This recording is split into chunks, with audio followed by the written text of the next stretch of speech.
Hi, welcome to video tutorial number 3 for Get On Your Feet 2011. My name is Lizabeth Phelps and I am the visionary, the holder of the vision for this movement that is getting inspired leaders and visionaries on their feet, delivering their messages of change.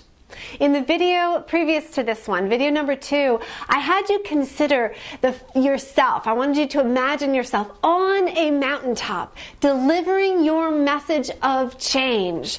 And I wanted you to get used to your role there as a leader with thousands and maybe even millions of people listening to you with your on the mountaintop message. And I suggested to you that you absolutely need to have an on the mountaintop message, whether you are in business or whether you are advancing a cause. So today I want to talk to you about the population of your message. You have got to speak to a specific population, not the entire world. And I want you to consider that there are really 2 avenues in this case for you as far as considering your population.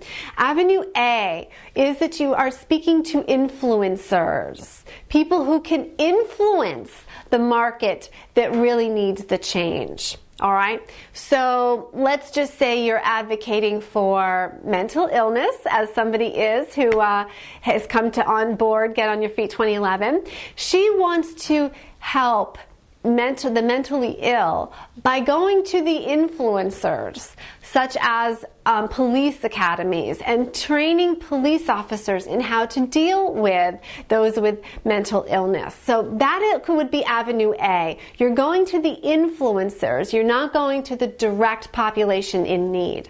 Avenue B is that you are going to the direct population in need. They have a particular need or they have a particular aspiration or goal, and you are speaking directly to them.